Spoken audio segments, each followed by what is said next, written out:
오늘도 함께 예배하는 우리 모두에게, 또 영상 가운데 함께하는 우리 모두에게 하나님의 은총이 가득하기를 기대합니다. 우리가 비록 영상으로 예배를 드리지만 우리 예배를 받으신 분은 하나님이시죠.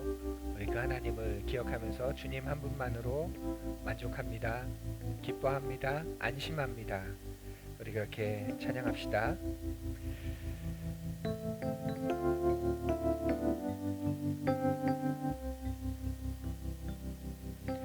주님 한 분만으로 내 영혼 만족하네. 다른 종류의 즐거움 날 채울 수 없네. 주님 한 분만으로 내 영혼 기뻐하네. 세상이 주는 어떤 유혹도 날 흔들 수 없네. 이것이 나의 힘, 이것이 나의 노래, 이것이 내 소망의 이유. 주 나의 모든 것. 주님 한 분만으로 내 영혼 만족하네. 다른 종류의 즐거움 날 채울 수 없네. 주님 한 분만으로 내 영혼 기뻐하네. 세상이 주는 어떤 유혹도 날 흔들 수 없네. 이것이 나의 힘, 이것이 나의 노래, 이것이 내 소망의 이유. 주 나의 모든 것. 이것이 나의 힘입니다. 이것이 나의 힘, 이것이 나의 노래, 이것이 내 소망의 이유. 주 나의 모든 것. 이것이 나의 힘, 이것이 나의 노래, 이것이 내 소망의 이유. 주 나의 모든 것. 주님 한 분만을 찬양하고, 주님 한 분만을 고대하고, 주님 한 분만을 기뻐하고, 그 주님 한 분만을 안심하는 우리의 예배가 되기를 간절히 바랍니다. 우리 다음 부를 곡은 나그네들의 하늘잔치라는 우리 교회의 대표곡이고 찬양입니다. 그저 그렇게 살아가기도 힘겨운 세상, 그런데 우리의 삶의 목표는 이 세상이 말하는 그것이 아니라 하나님이 우리에게 명하신 그 삶이 됩니다. 우리를 이 세상 속에서 건져내어 주시고 불러주셔서 바로 그 놀라운 하나님 나라의 삶을 살아가게 하시는 그 하나님, 그분 우리 찬양하기를 원합니다.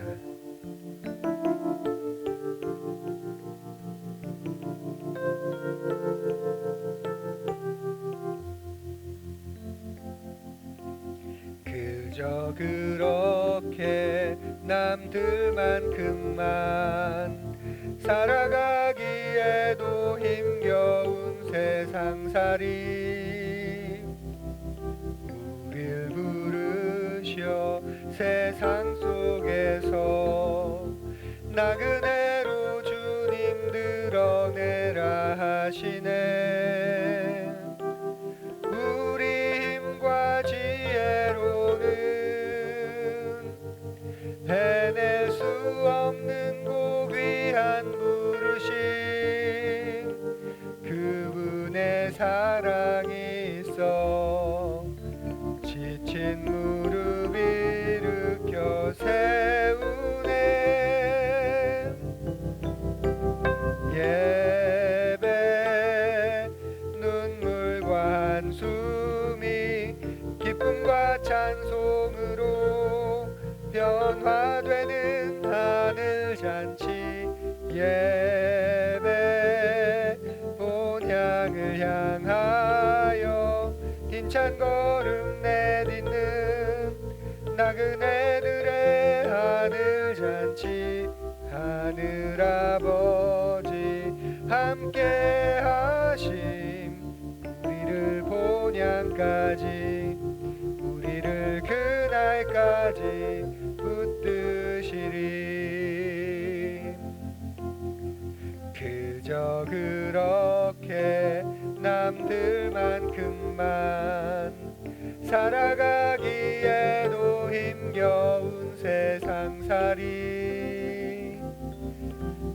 우릴 부르셔 세상 속에서 나그네로 주님 드러내라 하시네. 우리 힘과 지혜로는 해낼 수 없는 고귀한 부르심, 그분의 사랑이 있어 지친 무릎 일으켜 세우네.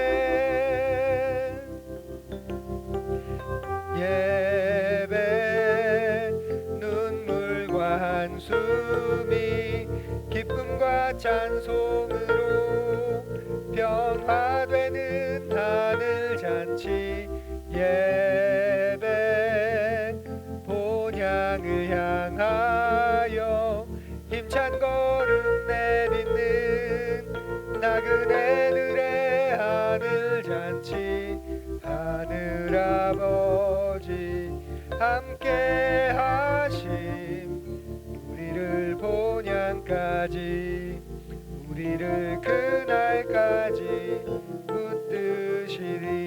예배 예배 눈물과 한숨이 기쁨과 찬송으로 변화되는 하늘 잔치, 예배 본향을 향하여 힘찬 걸음 내딛는 나그네들의 하늘 잔, 예배 예배 눈물과 한숨이 기쁨과 찬송으로 변화되는 하늘 잔치, 예배 본향을 향하여 힘찬 걸음 내딛는 나그네들의 하늘 잔치, 하늘 아버지 함께 하심 우리를 본향까지, 우리를 그날까지 붙드시리. 우리가 방금 찬양으로 고백한 것처럼 예배는 형식이 아니라, 예배는 그저 우리가 하나 해치워야 될 하나의 일이 아니라 눈물과 한숨이 기쁨과 찬송으로 변화되는 하늘의 잔치입니다. 본향을 향하여 또다시 힘찬 걸음을 내딛게 하는 하나님이 우리에게 그렇게 힘을 주시는 이 땅에서 우리가 올려드린 하늘의 잔치입니다. 우리가 비록 영상으로 예배를 드리지만 여전히 하나님이 우리의 주인이시고 우리가 예배를 드리는 그 자리에 하나님이 우리와 함께 하십니다. 그분께서 우리에게 힘을 주실 것이고 그분께서 우리를 다시 새롭게 하실 것이고 그분께서 그저 그렇게 살아가는 것조차도 힘든 이 세상 속에서 하나님 나라의 백성으로 그 나그네의 삶으로 하나님의 영광을 드러내는 그 놀라운 삶을 허락해 주실 것입니다. 우리 예배를 사모하며 이 시간 우리와 함께 하실 그 하나님과 그 성령 하나님의 도우심을 구하며 우리 조용히 기도합시다. 하나님, 이 시간 우리가 하는 하나님을 향해 예배를 드립니다. 하늘의 찬송의 잔치를 벌입니다. 하나님, 우리 예배를 받아주옵소서. 세상은 우리를 주목하지 않지만, 세상은 우리의 소리를 듣지 않지만 하나님 우리의 탄식과 신음을 들으시고 하나님은 우리의 음성을 들으십니다. 그 하나님 앞으로 나아가오니 하나님, 이 시간 예배 가운데 저정하여 주시고 우리의 중심으로부터 터져나오는 우리의 고백을, 우리의 찬송을, 우리의 다짐을, 그리고 우리의 목소리를 주님 들어주옵소서. 우리와 함께 하신 하나님 찬양합니다. 우리의 예배를 받아 주옵소서. 예수님 이름으로 기도드립니다. 아멘. 우리 다 함께 일어나서 보소서 주님 나의 마음을 우리 부르겠습니다.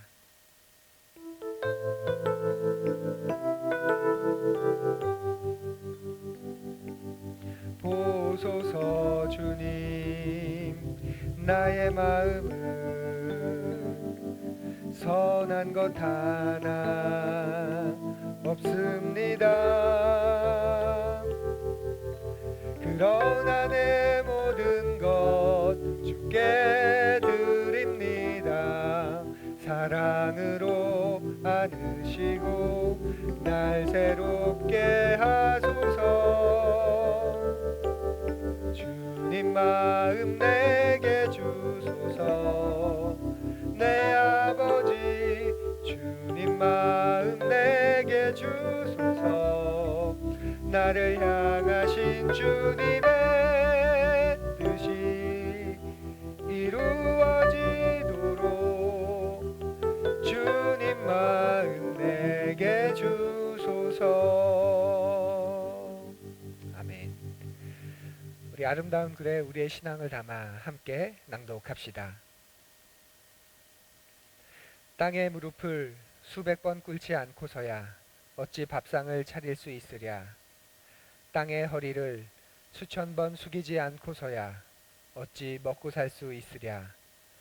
끝없이 무릎 꿇고 끝없이 허리 숙이지 않고서야 어찌 목숨 하나 살릴 수 있으랴. 모두 자리에 앉아 찬송가 143장 웬 말인가 날 위하여 부르겠습니다.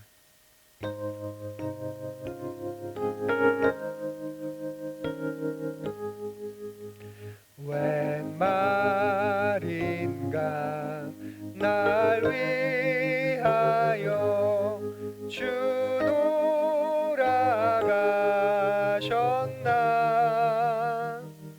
이 벌레 같은 날 위해 큰 해 받으셨나. 내 지은 죄 다 지시고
한 주의 삶을 돌아보며 여러분 어떤 삶을 사셨습니까?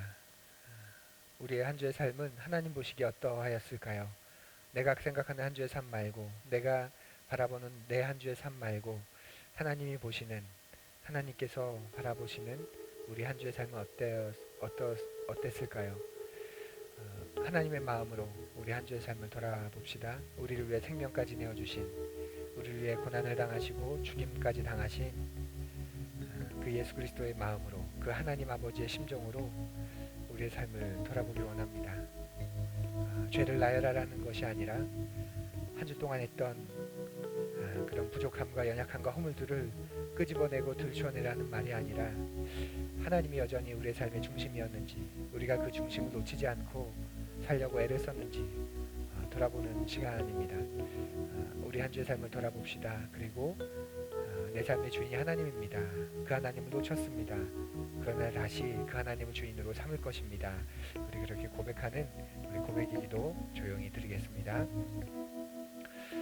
하나님, 우리가 한 주의 삶을 살며 그 중심을 놓쳤습니다. 방향을 잃어버렸습니다. 주인이 누구이신지 까맣게 잊어버렸습니다. 내 감정이 주인 되어버렸고, 세상이 우리에게 주는 그 두려움과 염려와 고민과 근심과 그 낭패감이 내 삶의 주인이 되어서 내 말을 이끌었고, 내 생각을 이끌었고, 내 행동을 이끌었습니다. 염려하지 말라 하셨는데 염려 가운데 살았고, 두려워하지 말라 하셨는데 두려움 속에서 나를 내버려 두었고, 걱정하지 말라 하셨는데 걱정 속에서 마땅히 해야 할 일들, 마땅히 살펴야 할 사람들, 마땅히 격려해야 할 사람들을 격려하지 못하며 살았습니다. 주님, 용서해 주옵소서. 주님, 우리 주인이시기에 다시 주님께로 향합니다. 다시 주님을 향해 나아갑니다. 하나님, 우리를 받아주시고 우리와 함께하여 주옵소서. 우리 영역 용서해 주옵소서. 주님 간구합니다. 우리를 불러 의롭다 칭하시고 하나님의 백성을 삼아주시는 우리 아버지 하나님, 이 시간 우리가 고백한 죄를, 우리의 허물과 연약함을 책잡지 않으시고 책망하지 않으시고 그 주홍 같던 죄들을 양털같이 희게 하신 그 선하신 은총에 감사드립니다. 깨끗해 함을 입었으니 다시 새롭게 의의 옷을 입혀 주셨으니 하나님, 의의 삶을, 거룩한 삶을 살아가도록 도와주옵소서. 한 주간 다시 우리의 중심을 하나님으로 삼겠습니다. 우리의 주인을 하나님으로 모시겠습니다. 그리고 그 주님을 따르며 그 주님의 마음으로 사람을 대하고 이웃을 살피고 우리의 인생을 돌아보겠습니다. 하나님, 함께하여 주옵소서. 감사드리며 예수님 이름으로 기도드립니다. 아멘.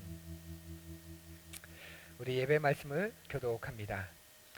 버림을 받고 소외를 당한 것이 무엇인지 친히 겪으시며 우리를 품에 안으신 주님, 이 사순절에 참 사랑의 눈을 뜨고 살며 생명의 길을 가는 푸른 이가 되게 하소서.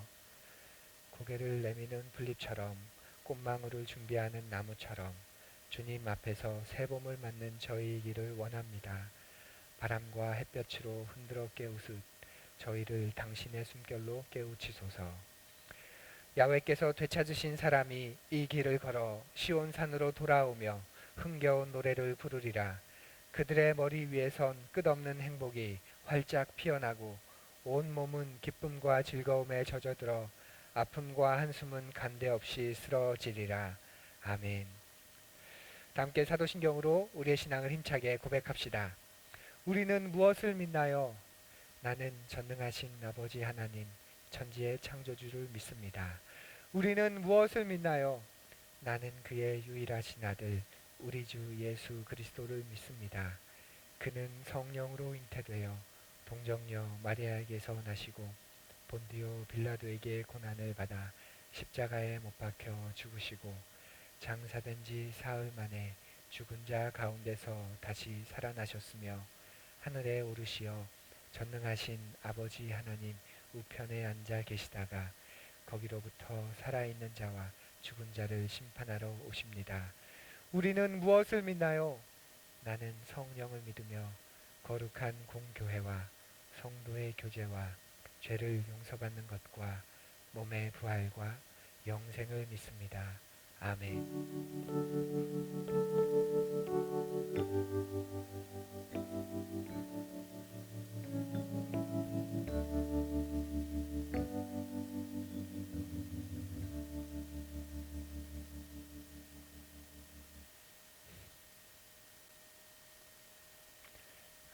이렇게 영상으로 함께 예배하는 우리 모두를 환영하고 축복합니다.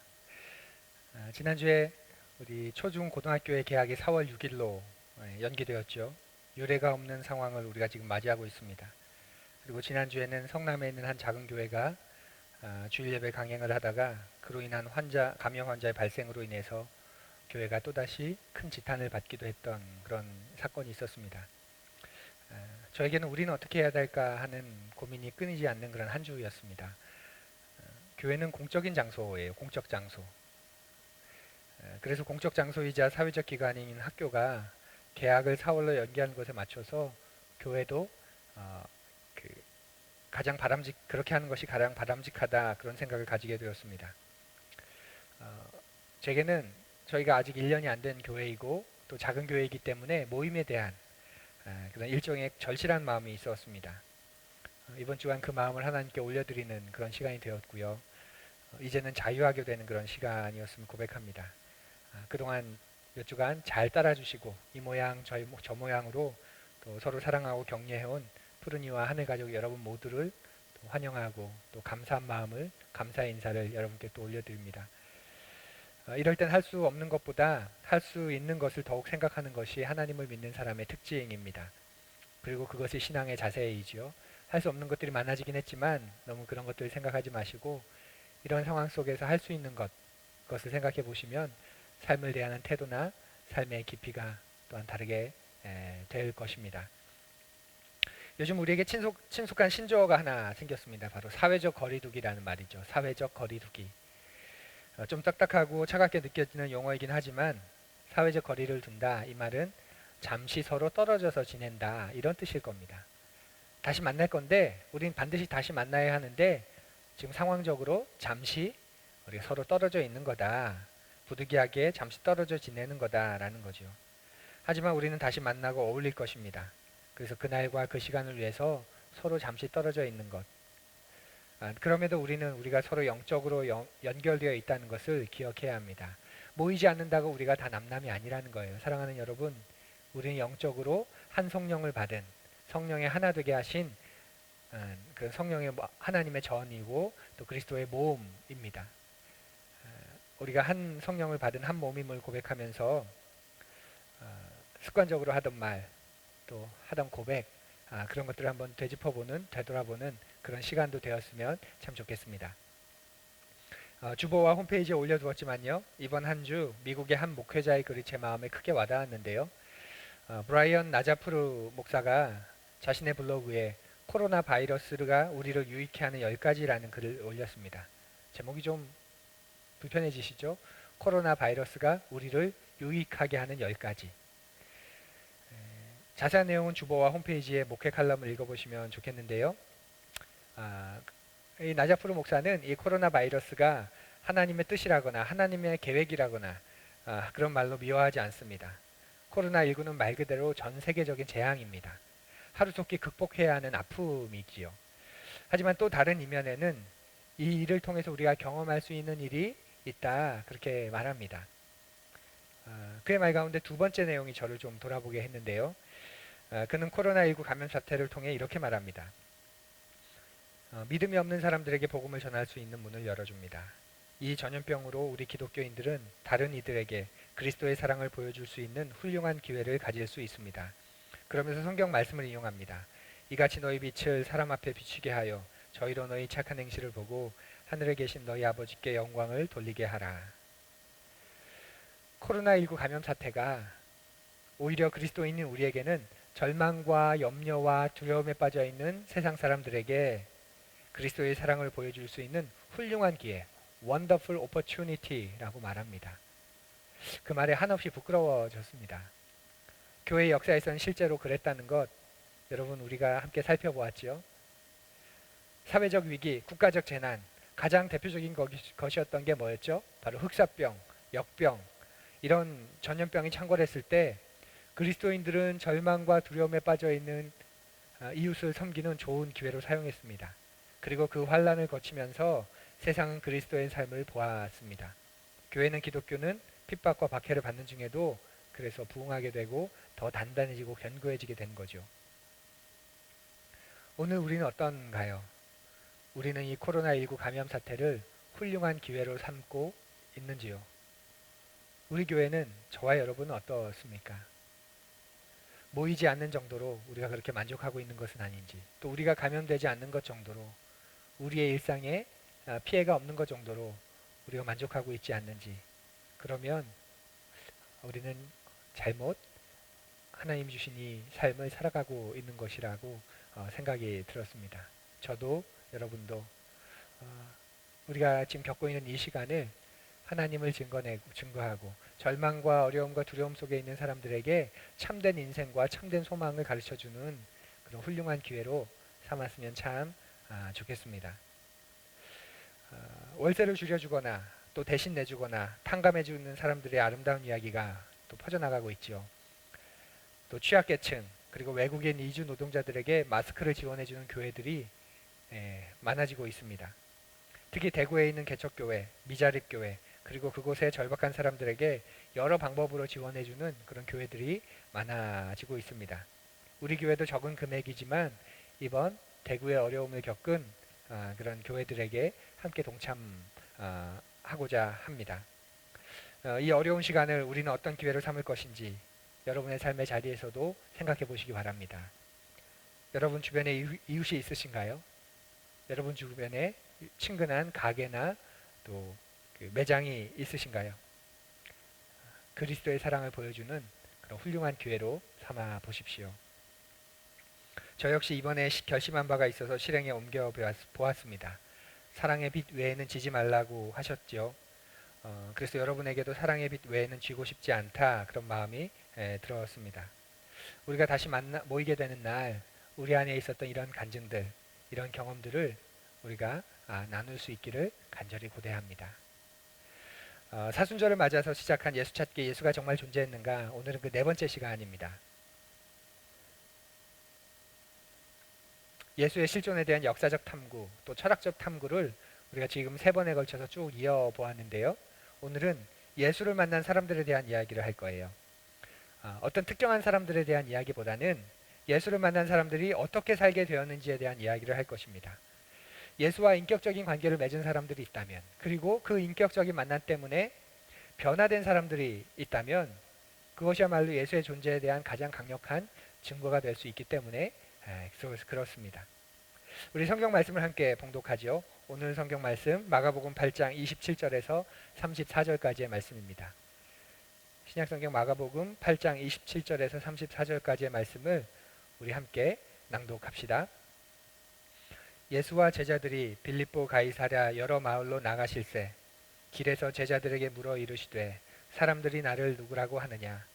제자들이 여짜와 이르되 세례 요한이라 하고 더러는 엘리야 더러는 선지자 중에 하나라 하나이다. 또 물으시되 너희는 나를 누구라 하느냐.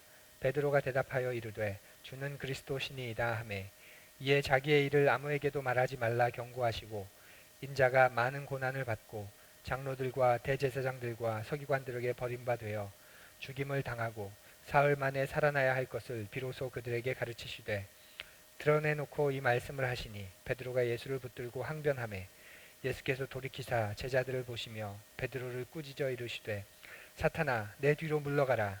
내가 하나님의 일을 생각하지 아니하고 도리어 사람의 일을 생각하는도다 하시고 무리와 제자들을 불러 이르시되 누구든지 나를 따라오려거든 자기를 부인하고 자기의 십자가를 지고 나를 따를 것이니라.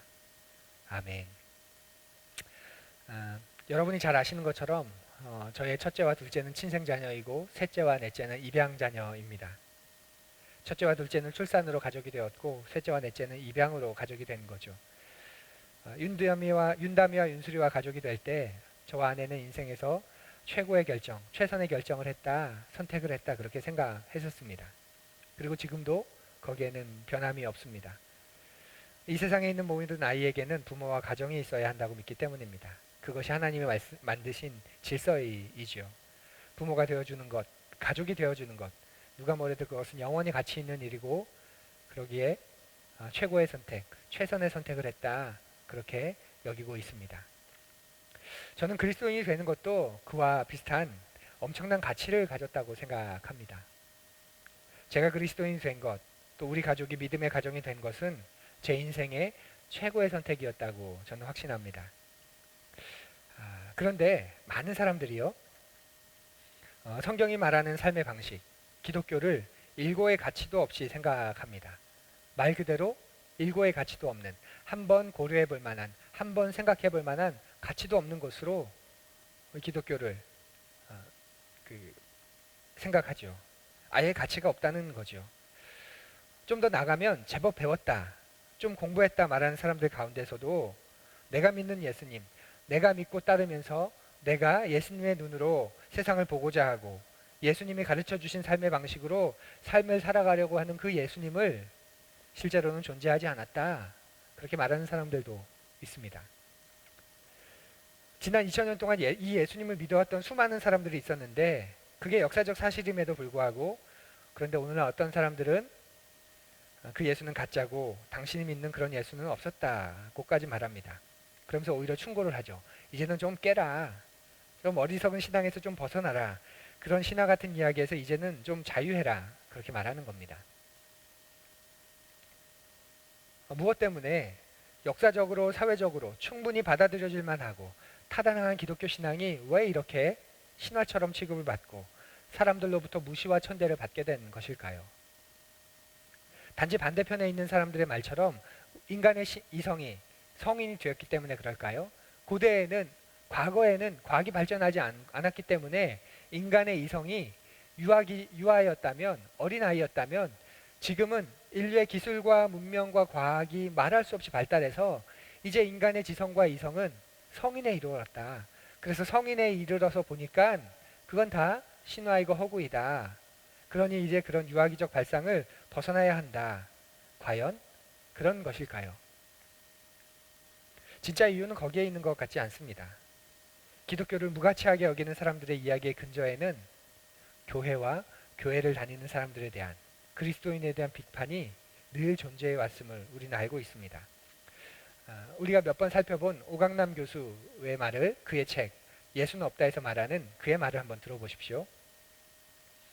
교회 사람들을 많이 모아놓고 언제까지나 붙들어 놓은 채 생각을 좁아 터지게 만들고 옹고집쟁이로 만들고 교리상이나 교회 행정상의 사소한 문제로 서로 싸우는 일에 능숙한 사람으로 만들고 교회 갔다 오거나 교회 일만 생각하면 골치 아프게 한다면 그런 교회에 다니는 것이 뭐가 그리 대수고 그런 종교 생활을 이어가는 것이 뭐가 그리 대단한가.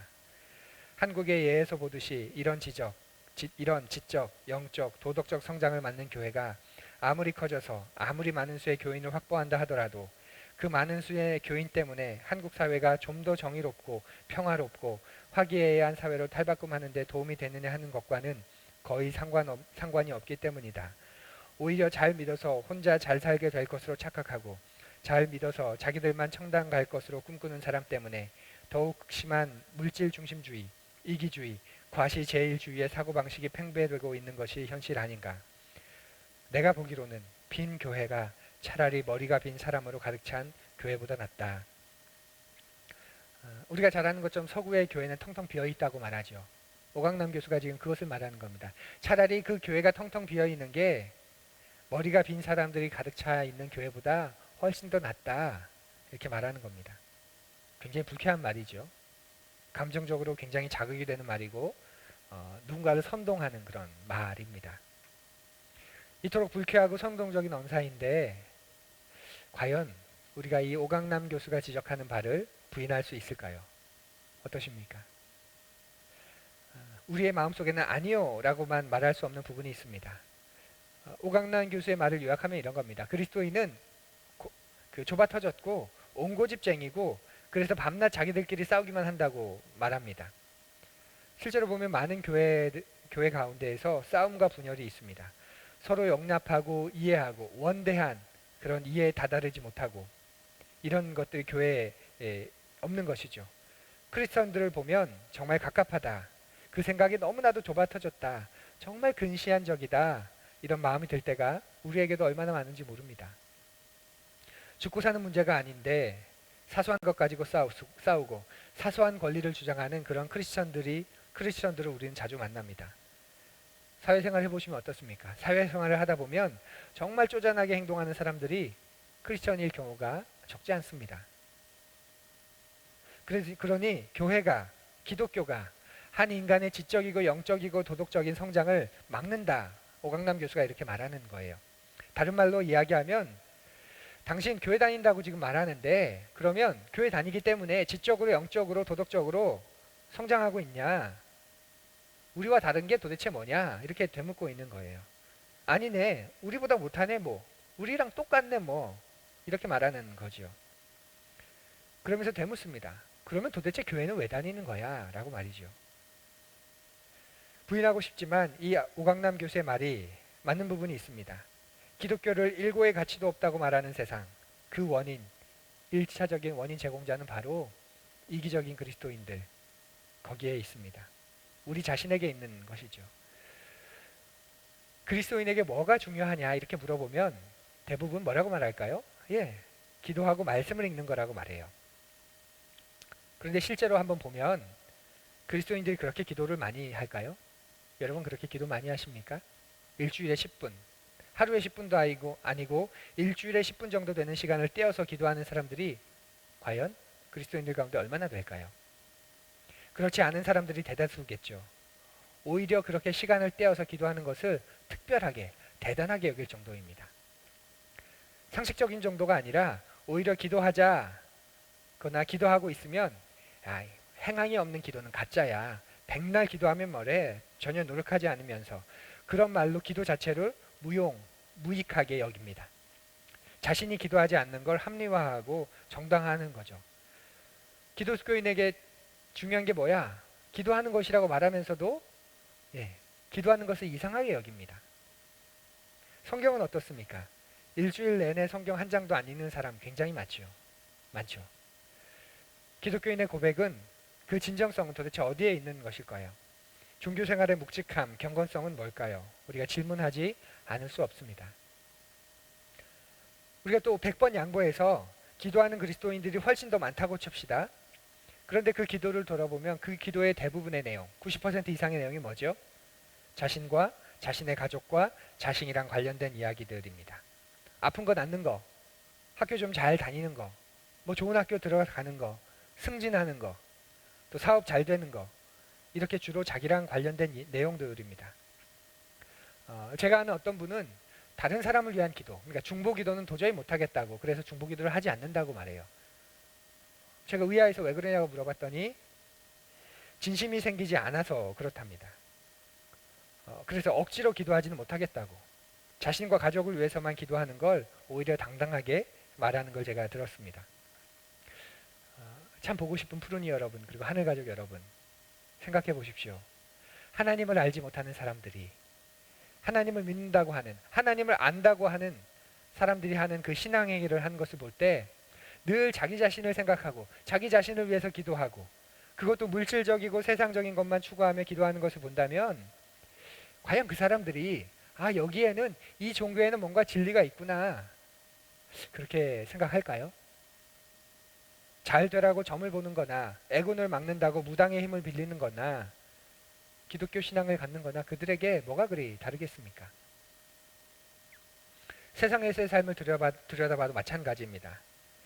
하나님을 믿는다고 고백하는 사람들의 가정에서의 생활과 직장 생활, 그리고 이웃과의 관계를 보면 크리스천이기 때문에 정말 다른 라이프 스타일을 가졌구나, 정말 다른 가치관을 가졌구나 하는 삶의 모습을 우리가 가지고 있는지 되돌아보아야 합니다. 뭐 혹시 그런 게 있을지 모르겠습니다. 그런데 그런 것들이 또 이런 것일 경우가 많죠. 세상 사람들과, 믿지 않는 사람들과 어울리지 않는 라이프 스타일. 그래서 반상회도 가지 않고 술자리에도 가지 않고 죄악된 자리라고 정죄하며 도무지 사람들과 어울리지 않는 그런 라이프 스타일. 또 자기가 크리스천이라고 크리스천이라는 사실을 철저하게 엄폐하는 그런 라이프 스타일도 있겠죠. 그래서 세상 사람들이 우리를 볼 때 크리스천인지 아닌지 알 수가 없습니다. 한참이 지난 다음에야 깜짝 놀라면서 말하는 거죠. 뭐야? 너도 교회 다녔어? 너도 진짜 교회 다니는 거야? 이렇게 말이죠. 이런 라이프 스타일을 가진 크리스천들이 참 많습니다. 사회생활에서 전혀 다르지 않는 모습, 세상 사람과 똑같은 모습의 삶의 모습을 보면서 분명히 물을 겁니다. 그럼 도대체 교회는 뭐하러 다니는 거야? 야, 교회를 도대체 왜 다녀? 라고 말이죠. 혹시 우리가 그렇게 말하도록 만들고 있는 것은 아닌지요. 또 크리스천들에게 제일 중요한 게 뭐야? 이렇게 물어보면 뭐라고 말할까요? 예, 당연 주일 예배라고 말하죠. 교회 예배 시간이라고 말합니다. 일주일에 한 번 드리는 예배, 이게 정말 중요하다 이렇게 말해요. 그런데 일주일에 한 번 드리는 예배를 그렇게 중요하다 말하면서도 정말 그 일주일에 한 번 드리는 예배를 중요하게 여기냐, 그걸 보면 또 그런 것 같지는 않습니다. 자주 빠져요. 사정이 있어서가 아니라 빠질 만한 분이 아닌데 빠지는 사람들이 많습니다. 시간은 또 어떻습니까? 늦는 게 자연스럽죠. 경험적으로 보면 어느 교회든지 예배를 시작하면 한 60% 정도만 앉아 있습니다. 나머지 40%는 비어 있다가 예배가 시작하면 계속 들어옵니다. 그래서 늦는 사람들을 위한 영상 예배실을 따로 만들 정도입니다. 왜냐하면 자꾸 들어오니까 예배에 방해가 된다고 말이죠. 그런데 우리가 영화관에도 그렇게 늦게 갈까요? 학교 수업에도 그렇게 늦게 갈까요? 이상하게도 다른 모든 것에는 예의와 그렇게 해야 한다는 당위를 두면서 우리가 유난히 하나님에 대해서는 자유함과 예외를 둡니다. 일주일에 한 번 있는 예배, 이것이 내 신앙생활의 전부라고 하면서 중심이라고 하면서 시간을 못 맞춥니다. 직장 회의 시간에도 우리가 늦지 않습니다. 왜냐하면 그게 예의이고 책임이기 때문에. 그런데 내 신앙의 전부라고 말하면서 그것도 일주일에 한 번 있는 예배 나오면서 그것이 중심이고 그것이 내 한 주를 살게 하는 힘이라고 말하면서 그 시간을 못 맞춥니다. 아니 어쩔 때는 솔직히 일부러 맞추지 않습니다. 그냥 뭡니까? 나가주는 거죠. 나가주는 거. 제가 우리 교회에서 예배 시간과 헌금에 대해서 그렇게 진지하게 말한 적이 없습니다. 그냥 상식선에서 지나가는 선에서 한두 번 정도 말을 했는데요. 왜 그렇게 이야기하냐면 제 자존심 때문에 그렇습니다. 자존심. 아니 제 시간에 오라고 광고를 해야 할 만큼 예배가 그 정도인가? 믿지 않는 분에게 이제 신앙을 시작하는 분에게는 당연히 그 부분을 주지시켜 줘야죠. 하지만 신앙을 갖고 있는 우리가 교회 나가는 것이 자연스러운 우리에게도 그렇게까지 이야기할 만큼 이야기를 해야 할까? 일반 모임이나 또 내가 좋아서 하는 동아리에서도 한 달에 1, 20만 원을 내고서도 레슨을 받고 장비를 사고 내가 좋아하는 커피, 외식, 술, 담배, 여행 그런 걸 위해서 한 달에 수많은 비용을 쓰면서도 공동체를 위해서 신앙의 결단을 위해서도 한번 헌금을 좀 살펴보십시오. 그렇게 말하는 것 자존심에 걸려서 이렇게 진지하게 말한 적이 없습니다.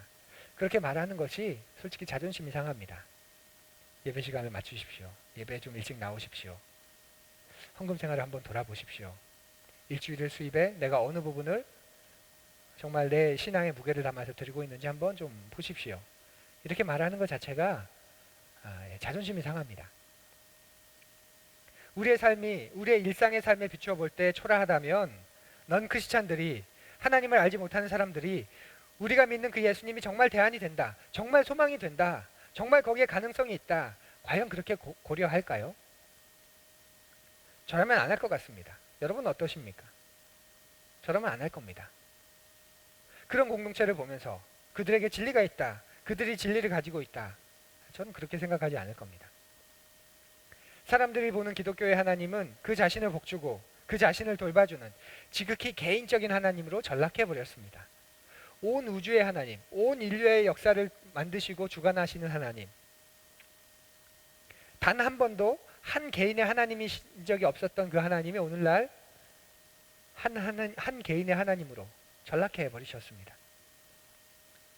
우리 하나님은 당연히 우리를 돌봐주십니다. 우리를 지켜주십니다. 하지만 그 하나님은 역사를 다스리시는 하나님이시고 세상을 돌보시는 하나님이시고 정의와 공의를 물과 강같이 흐르게 하시는 하나님이십니다. 과부와 나그네에게 관심을 가지시는 하나님이에요. 그게 성경에 나타나는 하나님입니다. 그런데 우리는 오늘날 그 하나님을 우리의 자가용 같은 하나님으로 전락시켜 버렸습니다. 날 좀 빨리 데려다 주면, 날 좀 편안하게 태워주면, 날 좀 삐까뻔쩍하게 만들어주면 그만인 하나님인 거죠.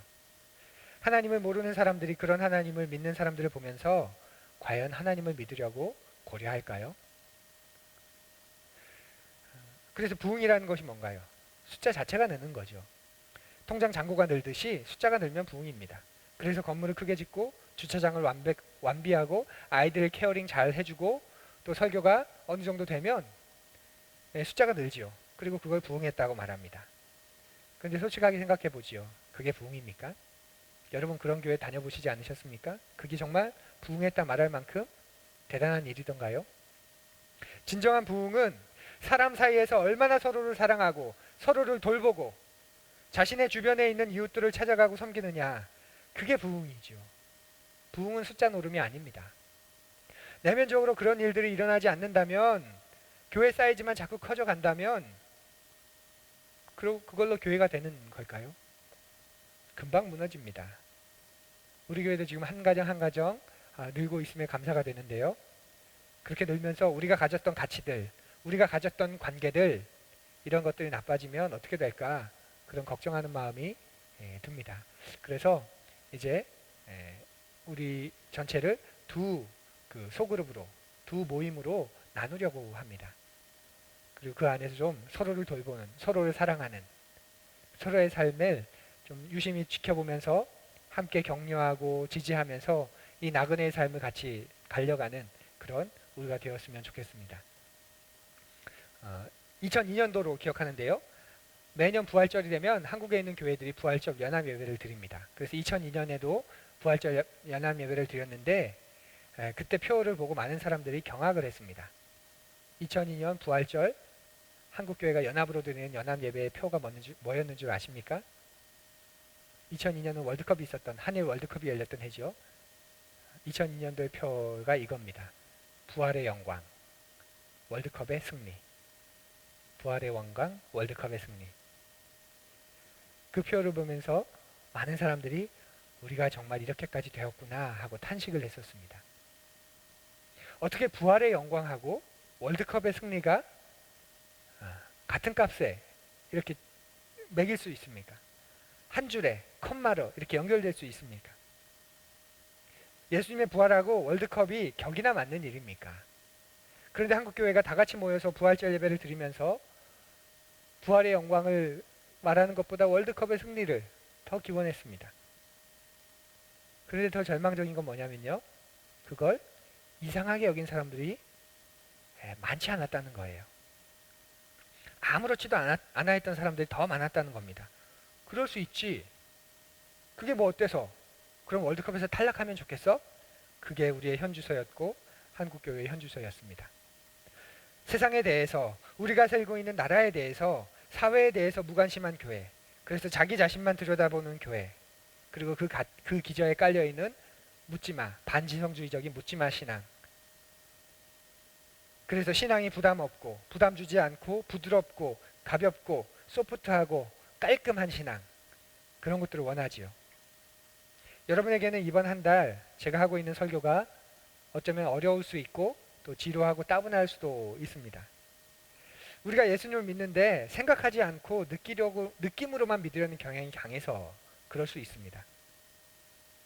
그래서 누가 지적으로 공격해 오면 우린 그냥 무너져 버려요. 그냥 무너져 버려. 여러분, 부족한 설교이지만 이번 한 달 제가 하고 있는, 우리가 함께 듣고 있는 이 설교를 2번, 3번 정도 좀 들으시면 좋겠습니다. 그래서 좀 근육을 키우십시오. 무조건 믿지 마시고 따지고 믿어도 됩니다. 기독교 신앙은 무엇을 믿고 왜 믿어야 하는지에 대해서 충분히 합리적이고 지성적인 답을 가지고 있어요. 그것을 좀 경험해 보시면 좋겠습니다. 2000년 전에 예수님을 따르던 사람들에게 예수님은 무엇을 원하셨을까요?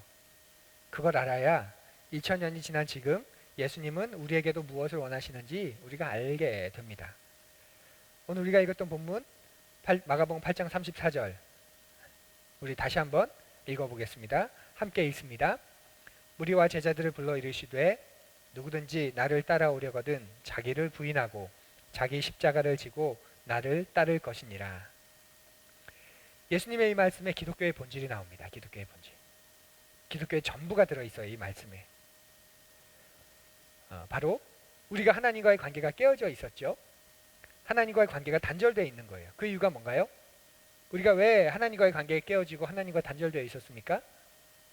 이제 답이 자연적으로 나와야 되는데, 인간이 우리가 자기 중심적으로 살기 때문에 그렇습니다. 자기 인식, 자기 생각, 자기 가치, 자기의 돈, 자기의 시간, 이 모든 것의 중심에 자기가 들어있는 거예요. 하나님은 언저리에 계신 거죠. 내 중심에 나를 두니까 하나님과의 관계가 깨져버리는 겁니다. 이 관계를 회복하기 위해서 하나님께서 인간의 몸으로 이 땅에 오셨습니다. 그리고 십자가의 죽으심으로 이 관계를 회복시키셨습니다. 그래서 예수님이 십자가에 죽으신 거죠. 그래서 예수님의 죽으심은 자기 부인의 절정입니다. 자기 부인의 절정. 하나님이신데 인간이 될 수 없는 하나님께서 인간이 되셔서 오셨고 인간의 불의한 재판 끝에 죽으셨습니다. 그리고 그 일을 통해서 이루고자 하신 것 바로 하나님과 우리의 회복, 인격적인 관계의 회복입니다. 그래서 이 예수님을 믿게 되면 어떤 일이 벌어지냐면 자기의 중심이 자기였는데 자기가 빠지고 거기에 하나님이 들어오는 거죠. 예수님이 들어오시는 거예요. 이게 기독교의 본질입니다. 다시 말하면 자기 부인이 기독교의 본질입니다. 예수님께서 그것을 절정으로 보여주셨고 이제 그 예수님을 따르는 제자들에게 예수님이 말씀하시는 겁니다. 나를 따라오려거든 자기를 부인하고, 나를 따라오려거든 자기를 부인하고. 이 자기 부인의 첫 단계가 예수님을 알지 못하고 살다가 인생의 어느 순간 예수님을 삶의 주인으로 받아들이는 겁니다. 이게 자기 부인의 첫 단계예요. 교회를 아무리 오래 다녔어도 인격적으로 예수님을 삶의 주인으로 결단하지 않았다면 여러분은 아직 그리스도인이 아닌 겁니다. 아직 예수님을 따르는 분이 아니라는 거예요. 예수님을 따르려면 자기를 부인해야 합니다. 내가 주인이었고 내가 중심이었던 인생을 부인하는 거죠. 그걸 가장 강력하게 표현한 게 뭔지 아세요? 바로 세례입니다. 세례식이 그거예요. 자기 부인이 시작되지 않는 사람은 그리스도인이 아닙니다. 물론 이 자기 부인이라는 게 완벽하게 이루어지진 않아요. 평생에 걸쳐서 우리가 훈련하고 연습해야 되는 그런 진행입니다. 죽을 때까지 진행되는 거죠. 특별히 여러분이 여러분의 시간을 쓰는 거, 여러분의 돈을 쓰는 거, 성질 부리는 거, 다른 사람을 판단하는 거, 비난하는 거, 여러분 이 모든 것의 중심에 누가 있습니까? 내가 있잖아요. 예수님을 내 삶의 중심으로 결단한다고 해서 이 모든 것들이 하루아침에 바뀌지 않아요. 그렇지 않습니까? 예수님을 믿고 났더니 하루아침에 바뀌시던가요? 아니요. 하루아침에 바뀌지 않아요. 그래서 예수 믿어도 소용없어. 예수 믿어도 변하지 않아. 그런 말을 하는 사람들도 굉장히 많습니다. 그리스도인의 삶이 뭐냐면 예수님을 삶의 중심으로 모셔드리고 난 후에 그 삶의 모든 영역에서 자기 부인을 배워나가는 것. 그것이 그리스도인의 삶입니다. 여러분 기억하십시오. 그리스도인의 삶이란 뭐냐면 예수님을 내 삶의 중심으로 모셔드리고 난 다음에 그때부터 내 삶의 모든 영역에서 자기 부인을 배워나가는 것. 그것이 그리스도인의 삶입니다. 자기 부인이라는 것을 너무 거창하게 생각하지 마십시오. 노예 해방을 위해서 순교했던 마틴 루터 킹 목사나 인도 빈민가에 자기의 온 삶을 내던진 테레사 수녀나 또 하버드 대학 박사학위를 내려놓았다고 유명해졌던 한 선교사님, 그런 걸 생각하지 마십시오. 우리에게 자기 부인은 그런 게 아닙니다. 우리에게 자기 부인은 이런 겁니다. 여러분이 누군가와 이야기하다가 그가 잘못했기 때문에 그가 싫어지거나 그에 대한 반발심이 생길 때, 또 그에 대해서 보복하고 싶은 마음이 들 때, 그때가 바로 자기 부인을 할 때입니다. 아, 이러면 안 되지. 이건 아니지. 그가 비록 내게 잘못했어도 하나님은 그를 사랑하시지. 이렇게 내가 그를 향해서 내 성질껏 하고 싶은, 보복을 하고 싶은 그때 자기 부인을 하는 겁니다. 이런 것들이 삶의 모든 영역에 들어가는 것이에요. 부부관계에서도 자기 부인이 중요하죠. 건강하지 못한 부부, 성장하지 못한 부부는 한편이 자기 부인이 자기 부인을 하고 있지 않을 때가 많습니다. 두 사람은 다 자기 부인을 하지 않을 경우는 문제가 너무 심각해지고요. 두 사람 가운데서 한 사람이 자기 부인을 하지 않고 있다면 망가지게 됩니다. 또 한쪽이 다른 한쪽을 계속 망가뜨리고 깨트립니다. 이런 자기 부인이 기독교인의 삶 속에서 사라져버린 겁니다. 그리고 우리는 이렇게 말합니다. 난 못해. 난 안 해. 난 용서 못해. 난 참지 않겠어. 그리스도인은 어떻게 용서하지 못할까요? 용서를 받았기 때문에 용서를 해야 하는 거예요. 그게 그리스도인입니다. 오늘도 참아주신 하나님이시기에 참아주어야 하는 거죠. 물론 우리의 인격이 왜곡되고 우리의 정서가 망가질 만큼, 성격이 파탄날 만큼, 그래서 그게 질환이 될 만큼 우리가 그렇게 해서는 안 됩니다. 그런 거 말고 여러분 정말 용서받으셨습니까? 그렇다면 여러분에게 사소한 잘못을 하는 사람들 용서해야 합니다. 죽고 사는 문제가 아니라면 용서해야 합니다. 오늘 말씀을 정직하게 대하면 누구든지 나를 따라오려거든 자기를 부인하고 자기 십자가를 져라. 이 말씀을 우리가 정직하게 대면하면 이런 말씀입니다. 난 용서 못해 하는 말은 난 그리스도인이 아니야 라고 말하는 것 같다는 거죠. 그리스도인은 이 자기 부인이 죽을 때까지 일어나는 사람이기 때문에 그렇습니다. 그리고 점점 자기 부인의 영역이 넓어지고 또 깊어지는 거예요. 참 보고 싶은 우리 푸르니 여러분, 그리고 하늘가족 여러분, 여러분 가운데 지금 그리스도인으로 살면서 부딪히는 게 없다, 힘든 게 하나도 없다, 그렇게 느껴지는 분 계십니까? 어쩌면 그리스도인의 삶을 포기했기 때문에, 그리스도인의 삶을 그만 살고 있기 때문에 그런 것일 수도 있습니다. 그리스도인은 예수를 따르는 삶을 살게 되면, 성경으로 자신의 삶을 읽는 삶을 살게 되면, 기도하며 자신을 돌아보는 삶을 살게 되면 자기 부인의 경험이 언제든지 있을 수밖에 없습니다. 부딪히는 게 있을 수밖에 없습니다. 성경을 읽는데 어떻게 삶이 안 부딪히게 됩니까? 기도하는데 어떻게 부딪히는 게 없습니까? 예수를 따르는데 내가 예수가 아닌 이상 어떻게 내 삶에 부딪히는 게 없습니까? 고민할 수밖에 없습니다. 제가 최근에 한 기독교 회사가 코로나 19 때문에 어렵게 된 개척교회를 지원해주는 사업을 한다는 이야기를 전해 들었습니다. 그래서 그 회사의 홈페이지에 들어가 보니까 정말 공고문이 있었어요. 코로나19 사태로 어려움을 겪고 있는 개척교회가 신청을 하면 심사를 해서 월세의 일부를 지원해 주겠다고 말이죠. 제가 신청을 했을까요? 안 했을까요? 예, 당장에 신청을 했습니다. 그러고 난 다음에 제 마음 가운데 머뭇거림이 많이 흔들렸습니다. 머뭇거림이 찾아왔습니다. 어떤 머뭇거림이었을까요? 제가 아는 개척교회들에게 이 사실을 알릴까 말까 하는 머뭇거림이었습니다. 우리가 재정적으로 자립을 했다면 분명 저는 수많은 교회들에게, 제가 알고 있는 어려움을 겪고 있는 교회들에게 알려주고 말했을 겁니다.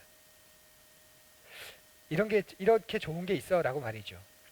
그런데 우리가 도움을 받아야 되는 입장이 되다 보니까 경쟁률만 심해질까봐, 괜히 못 받게 될까봐 차마 선뜻 마음이 내키지 않았습니다. 그래서 좀 머뭇거렸습니다. 그리고 많이 흔들렸습니다. 그러다가 약간의 시간이 지나고 난 후에 뽑는 것은 내가 아니라 하나님이시니 하나님이 가장 좋은 것을 선택할 것이라는 마음에 제게 주셨습니다. 자기 부인을 또 다시 배우게 된 거죠. 쉽지 않은 일이지만, 어쩔 때는 유쾌한 경험도 아니지만 우리는 그렇게 그리스도인이 되어가는 겁니다. 그리고 알렸습니다. 이렇게 우리는 조금이나마 예수님을 닮아가는 거죠. 그래서 집착하지 않고 살아가는 법을 거기서 배우게 되는 겁니다. 우리가 집착하지 않게 되는 건 많은 것을 가지게 되어서가 아니에요. 가질수록 더 집착하게 돼요. 정말 집착해서 자유로워질 때는 우리가 그 영역에 있어서 자기 부인을 배울 때, 하나님의 손길을 인정할 때 우리는 비로소 거기서 집착에서 벗어나고 자유롭게 됩니다.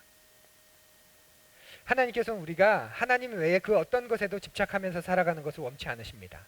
왜 그러실까요? 그것은 영원하지 않기 때문에 그래요. 다른 말로 하면 집착할 만큼 가치가 없는 것이기 때문에 그렇습니다.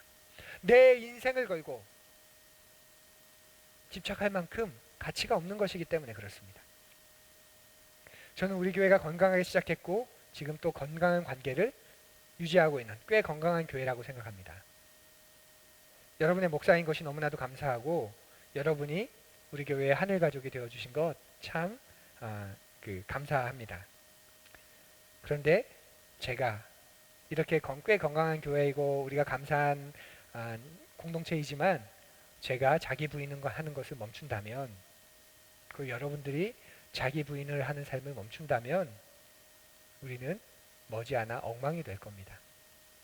그리스도인은 자기 부인을 하는 삶이 끝나면 그리스도인의 삶 역시도 끝나는 것이기 때문에 그렇습니다. 난 신앙에 고민이 없어. 난 신앙에 문제가 없어. 난 예수님 사랑하고 하나님 믿고 내 신앙은 괜찮아. 그렇게 여기고 계신다면 여러분 질문을 한번 좀 바꿔보십시오. 자기 부인을 해야 할 영역이 보이십니까? 내가 자기를 부인해야 할 영역이 보이지 않는다면, 또는 자기 부인을 해야 할 영역이 끝났다면 여러분은 그리스도인의 삶을 포기하고 살아가는 것일 수 있습니다. 그래서 자기 부인이 끝났다면 명목상의 그리스도인으로 살아가고 있는 거예요. 감정적인 그리스도인으로 살아가는 거죠. 그냥 감정적으로 내가 그리스도인이라고 고백하며 사는 거예요. 진리에 기초하고 예수 그리스도의 실존에 기초한, 그 실제에 기초한 그리스도인이 아닌 겁니다. 우리에게 자기 부인이 끝났다면 예수님이 여기 계신다고 말할 수 없습니다. 잘 생각해 보십시오. 자기 부인이 없다, 자기 부인이 끝났다고 말하는 사람은 예수님이 여기 계신다고 말할 수 없어요. 자기를 부인하고 자기를 십자가를 지고 나를 따르라. 예수님이 그렇게 말씀하셨죠. 올바른 자기 부인은 그래서 자기 십자가로 연결됩니다. 자기를 부인하고 자기 십자가를 진다. 이 말은 올바른 자기 부인은 자기 십자가를 지는 것으로 연결이 된다는 말이에요. 자기 십자가를 진다는 게 뭐냐면 자기 부인, 자기 희생 더하기 하나님의 뜻에 순종하는 것, 이것을 말합니다. 여러분, 자기 부인과 자기 희생을 왜 합니까? 이해되시죠? 하나님의 뜻에 순종하기 위해 하는 거죠. 하나님의 뜻을 이루기 위해 하는 거예요. 그렇게 자기 부인을 하는 사람들이 모인 곳, 그것이 교회입니다. 그리고 그 교회는 반드시 질문하게 되었습니다. 우리 같은 평범한 사람을 부르신 이유가 뭘까? 왜 우리를 부르셨을까? 그리고 우리가 져야 할 십자가는 뭘까? 그리고 그 십자가를 지기 위해서 우리가 부인하고 희생하고 따라야 할 것은 무엇인지 고민하고 질문하게 됩니다. 사랑하는 여러분, 오늘 설교의 제목은 예수님을 만난 사람들이에요. 예수를 어떻게 만나든지 좀 감이 오시나요? 설교를 시작하면서 예수를 만난 어떤 사람들에 대한 이야기를 하지 않겠다. 예수님을 만난 사람들의 보편적인 이야기를 하겠다 말씀드렸습니다. 예수님이 제자들에게 말씀하셨고 2000년 동안 우리가 경험하고 순종하고 있는 바로 그것, 예수님을 어떻게 만나냐면 바로 이렇게 만나는 겁니다. 자기 부인 속에서, 자기 희생 속에서, 자기 십자가를 지면서 말이죠. 그렇게 예수님을 만난 사람들은 기독교 2000년 역사 속에서 그 삶이 송두리째 바뀌기도 했고 더 이상 과거에 갇혀 살지 않는 새로운 인생을 살기도 했습니다. 자기를 부인하고 자기를 희생하고 살아가는 사람들을, 그리스도인들이 있을 때 우리는 하나님이 정말 계십니다, 예수님이 정말 계십니다, 그렇게 말할 수 있는 거예요. 우리의 삶이 증거가 되기 때문에 그런 거죠. 하지만 자기를 부인하지 않는 교회, 자기를 부인하지 않는 그리스도인이 아무리 예수가 있다고 말해보아도 사람들은 듣지 않습니다.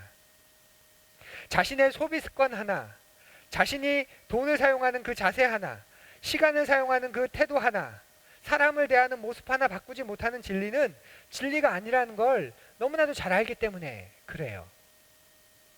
기독교가 지난 2000년간 어떻게 이어져 온 줄 아십니까? 바로 이렇게 자기를 부인하는 사람들, 자기 십자가를 진 교회 때문이었습니다. 역사적인 예수님, 실제로 살아계셔서 2000년 전에 세상을 변화시키신 일을 시작하신 그 예수님을 예수님께서는 그 당시의 사람들을 향해서 말씀하셨어요. 나를 따라오고 싶다면 자기를 부인하고 자기 십자가를 지고 나를 따라라. 그 말을 들었던 사람들이 실제로 자기를 부인하고 자기 십자가를 지고 자기의 세대에 자기에게 허락된 길을 걸어갔습니다.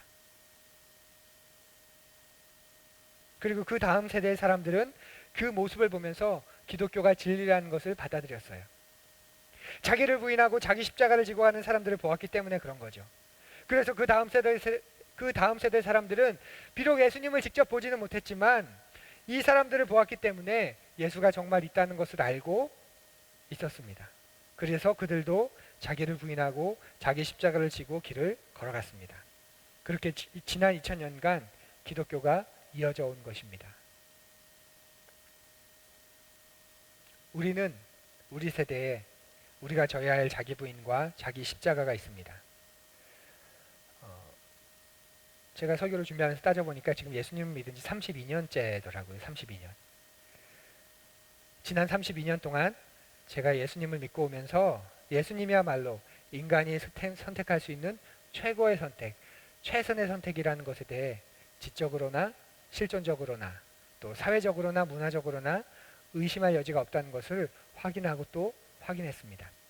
때로는 의심으로 시작도 해보았고 그 의심을 또 의심하면서 질문을 던지고 의문을 던져보았지만 여전히 예수님이야말로 가장 최고의 선택, 가장 최선의 선택이라는 결론을 얻었습니다. 그런 우리가 이제 저와 여러분이 우리 푸른 교회가 자기를 부인하고 십자가를 지는 삶을 살아가서 우리의 이 신앙이, 우리가 믿는 이 예수 그리스도가, 우리의 이 기독교가 다른 사람들에게 일고의 가치가 없는 것이 아니라 그들의 삶의 대안으로 충분히 고려해 봄직한 일이 되기를 간절히 바랍니다. 그러기 전에는 사람들이 끊임없이 우리에게 말할 겁니다. 당신이 믿는 예수는 없다. 그들이 오히려 우리에게 자신 있게 말할 겁니다. 예수님을 만난 사람들, 그 예수님 때문에 인생의 목적과 가치관과 삶의 태도와 자세가 바뀐 사람들, 그래서 그들은 자기를 부인하고 자기를 희생하면서 자신들에게 허락하신 그 십자가를 지고 그 한평생의 삶을 살아갔습니다. 그 삶을 보면서 사람들이 예수가 있다, 예수가 존재한다, 그리고 기독교가 진짜다, 그렇게 말하며 지난 2000년 동안 그 기독교 신앙의 명맥이 이렇게 강력하게 흐르고 있는 것입니다. 오늘 말씀 우리가 우리의 마음에 새기길 원합니다. 누구든지 나를 따라오려거든 자기를 부인하고 자기 십자가를 지고 나를 쫓을 것이니라. 예수님을 따르고 싶으십니까? 자기를 부인하고 자기 십자가를 지고 그 주님을 따라가면 그 주님을 매번 우리가 알고 경험하게 되고 그 예수님을 우리가 증거할 수 있는, 그래서 기독교야말로 인생의 대안이 되는, 삶의 대안이 되는 충분히 고려해 봄직한 그런 신앙이 될 것입니다. 말씀 마치면서 우리 잠시 말씀을 묵상하는 시간을 갖겠습니다. 1분 정도 오늘 말씀 속에서 나에겐 어떤 부딪힘과 어떤 울림이 있었는지, 또 하나님은 성령께서는 어떤 교훈과 그 하나님 앞에서 나는 어떤 다짐과 고백을 할 것인지 조용히 1분 정도 묵상하시는 그런 고백의 기도 드리는 시간 갖겠습니다.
모두 함께 일어나서 우리 봉헌 찬양 부릅시다.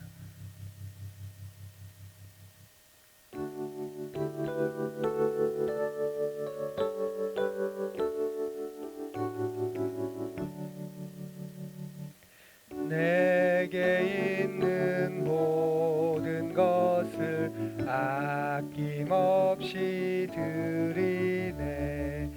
사랑하고 의지하며 주만 나만 따라 살리라. 주께 드리네, 주께 드리네. 사랑하는 구주 앞에 모두 드리네. 기도드립니다.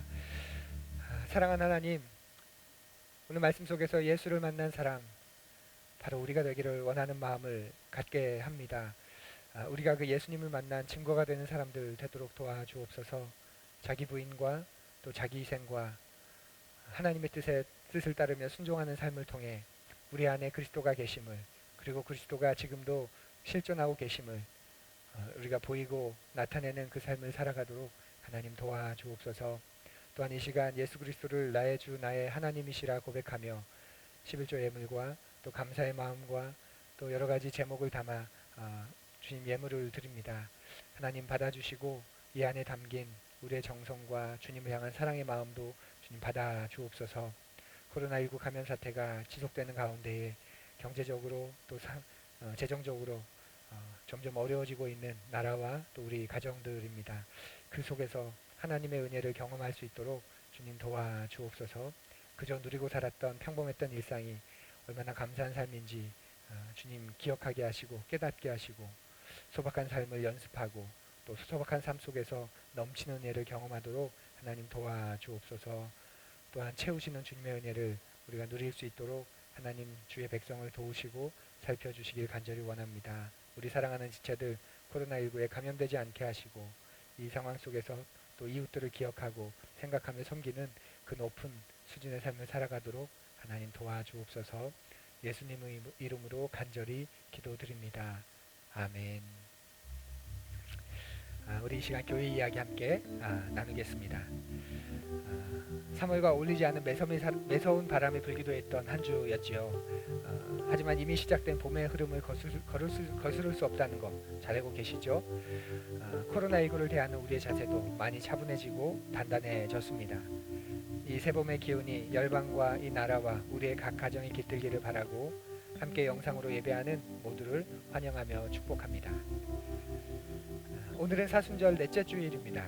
사순절 기간을 통해 비움의 은총, 낮아짐의 축복, 섬김의 도가 얼마나 귀하고 필요한 것인지를 새롭게 배우고 익히는 그런 기회가 되기를 간절히 바랍니다. 초중 고등학교의 개학이 4월 6일 월요일로 발표되었죠. 교회는 학교와 마찬가지로 공적 기관입니다. 그래서 우리도 개학에 맞추어 대면 예배를 4월 5일부터 시작하려고 합니다. 다음 주일까지 영상 예배를 드리게 됩니다. 여러분 더 깨어서 개인의 경건 생활을 잘 돌아보시기 바랍니다. 지난주 교회 1층에 위치한 카페에 가보았더니 오전 내내 저 혼자 커피를 마셨습니다. 오전 커피를 즐기던 사람들로 늘 가득했던 카페였는데 말이죠. 사람들의 일상이 멈추었다는 말을 실감했습니다. 사회적 거리두기라는 신조어가 무조건 사람을 피하는 의미가 되지 않기를 기도합니다. 우리는 다시 만나기 위해 잠시 서로 떨어져 있기를 연습하고 있는 것일 뿐입니다. 우리가 속한 지역 공동체가 무너지지 않도록 기도해 주시고 우리가 할 수 있는 일이 있다면 작은 부분이라도 함께 나누는 우리 푸른이들 하늘가족이 되었으면 좋겠습니다. 4월 15일 수요일은 지역의 일꾼과 정당을 선택하는 제21대 국회의원 선거가 있는 날입니다. 이제 한 달도 남지 않았습니다. 올해부터는 선거 연령이 낮아졌기 때문에 우리의 선택이 더욱 중요하게 되었는데요. 여러분 후보자의 도덕성, 공약의 현실성, 그리고 정당의 신뢰도를 유심히 보시면서 여러분 개인의 당당한 선택을 하시기 바랍니다. 다른 광고들은 주보를 또 홈페이지를 참조해 주시면 좋겠습니다.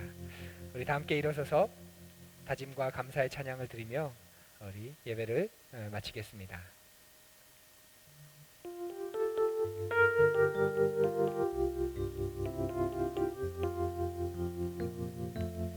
더불어 함께 이 길을 가네.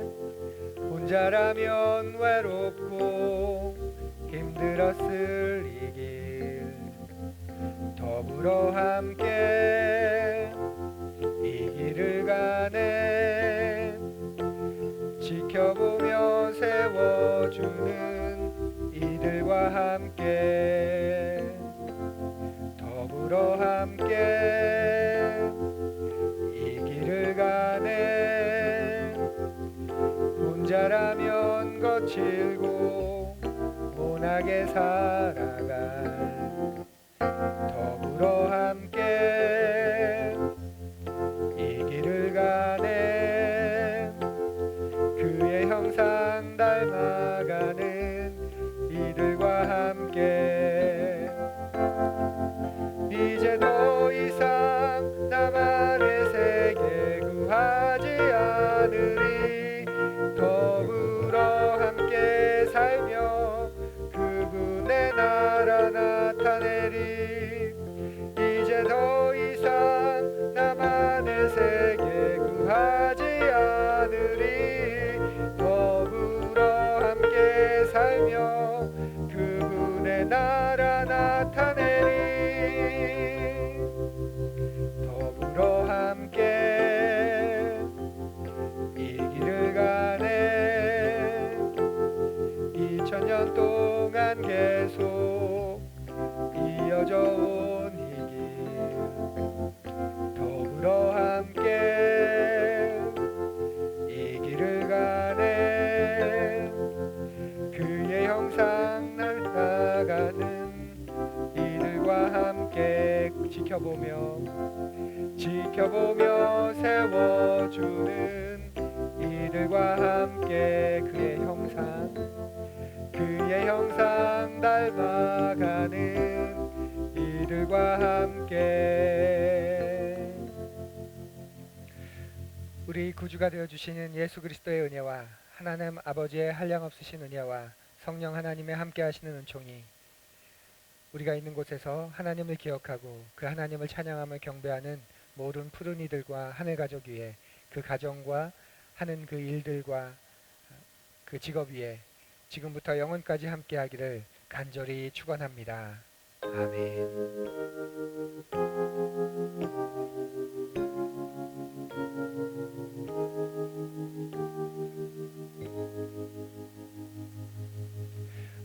예배를 마쳤습니다. 한 주간도 주님 은총 안에서 승리하는 한 주 되시기를 바랍니다.